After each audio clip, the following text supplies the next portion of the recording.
A few months ago I visited a large koi pond in Garden, but I was so impressed with the saltwater aquariums that I ran out of time for filming the actual pond. Today I'm back to visit this great hobbyist fish pond. For the people who recognize this saltwater tank, I am back at Lars, his place. In the last video we were here to visit his saltwater tanks. We didn't have enough time to visit and film his koi pond. So today we are filming his koi pond, but I had to show you this tank again, and of course the tank that he has in his living room. So before we go outside, this is the second saltwater aquarium that he has in his living room. This is just a dream, guys. Look at this amazing saltwater tank. I don't know the exact liters that are, or gallons that are in this tank, but everything is worked out so professionally and so nice. And look at all those fish. There are some very nice species in here.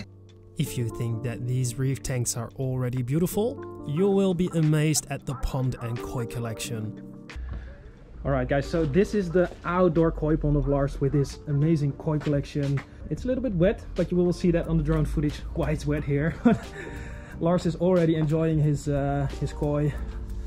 Lars, first of all, I want to thank you for the first video. I had so much great reactions of the people of your saltwater tanks. That was amazing, and it is a pleasure to be here for a second time, so thank you again for your hospitality. Always welcome, you know. We already fed some of those koi, and he has some very nice species in here. Got some very nice kohakus, that Hiotsuri, Shinoda. I saw a very nice Deutsche Showa. We got a great Tansho, Deutsche Oshiba. You have a pretty beautiful collection. Yeah, Karashi. And of course the big Karashis. First of all, to start with, it's a very big koi pond. Look at this. It's around, I think, 100,000 liters. 110, yes, approximately, yeah. Concrete built pond with B2 bricks. It is, the liner is polyester for 4 layers. We have 2 big drum filters in the back. The deep side is from here is 2.60 meters, and this is approximately 1.50 meters. And yeah, together it's 110 cubic meters. And yeah, it's built for swimming, for yeah, getting in with the fish, and the fish don't mind. I love it. It's long, so you can swim. Yeah, we have enough room for the fish to swim and grow. Lars says that he often uses his swimming pond. The koi are used to his presence in the water and like to swing along for a bit. Lars is one in thousands. He is completely committed to his animals and remembers well when he started with the hobby. That is, I think, 25 years ago, approximately, yes. So this is your second pond? Or? It's my third pond. First I had one of 6 cubes, then I went to 11, and now this is my latest creation. And I'm getting older, so things like this are becoming more important, and that's why I build it like this. It's also a part of the relaxation and of course, getting, yes. Some rest in your garden, and of course that counts also for the saltwater tanks that you have inside, because it's so peaceful. That is that's a real passion. Yeah, I love it. And this is yeah, this is just a cool hobby. Very beautiful, rewarding. You know, the salt reef tanks are also rewarding, but that's a tough hobby sometimes. With a laugh and a tear, and this is very enjoyable. Yeah, exactly. I think all the koi have something special, but there are some koi in this koi tank or in this koi pond that you really like. And first of all, I think it's the of course the Deutsche Oshiba here on this side, but we have more. Yeah, Deutsche Oshiba actually is my favorite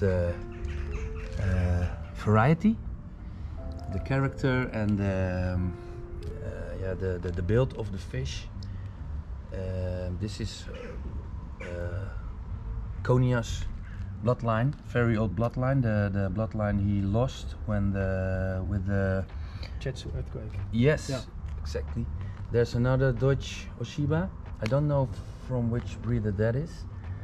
and it's a little bit dark now. The temperature of the pond is lower 2 degrees since 2 days, so I see a little problems with the skin.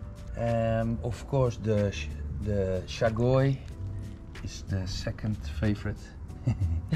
And it's eating your toes. Yes, and I've got a jumbo of 90 centimeters in here also. I have a passion for Tansho varieties. It's a nice one over there. There's a Tansho Koshiki. Yeah, there.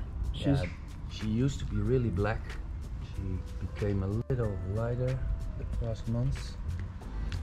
And there's another Tansho Koshiki.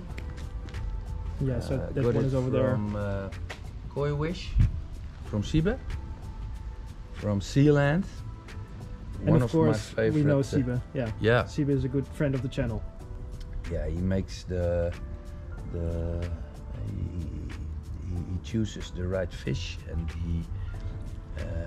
he knows how to point them out, how to make the good impression for us. I don't have a lot of time to go shopping, so once in a while I see a nice koi passing by online, and then I buy it, and he brings them, so that's absolutely nice of him and easy for me.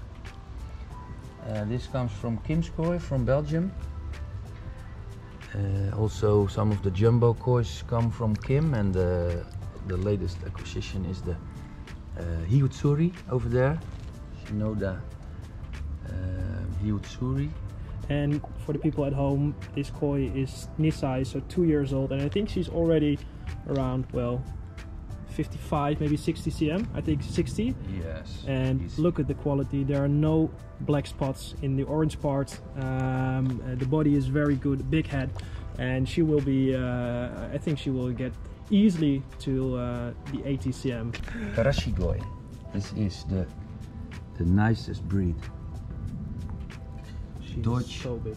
Deutsch Karashi. Incredible. These are like. They have a dream character, easygoing, strong, very nice, low-hearted, not high-hearted. How many times do you feed the koi? Well, I have a feeding machine, and I think 4 times a day now, and yeah, I throw in food whenever I like. Yeah. The water is just good, filtration is good, so. And I know personally you are a very hard-working man, so you don't have a lot of time, just like you mentioned before. So the maintenance of the pond is very important, but you also have a very big filtration system in the back. So can we go there, or can you tell something more about the filtration system? Yeah, it's 2 big drum filters, and these are self-cleaning. When the leaves fall off, we have to check them each day, of course. But yeah, it has moving beds, and we have enough UV light, a little bit ozone, only once in a while, and yeah, it's going great. So we move all the water in an hour, at least approximately 100 cubic meters. So yeah. Yeah, that's amazing. Lars told me he has a surprise for me, and he will tell a little bit more about that, because we are going to... Yeah, we're going to Busingelide, to Aquasang Corals. You brought me a nice present last time, a big bag of koi food, and now I bought a coupon for you. Yeah, that's so on your way back you can pick out some corals or maybe a nice fish.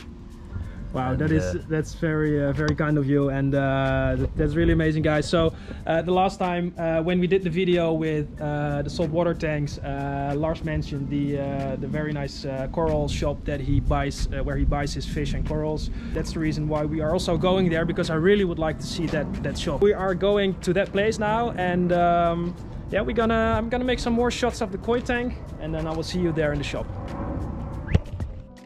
Next week I take you to Lars's favorite coral shop, and I have a very cool giveaway.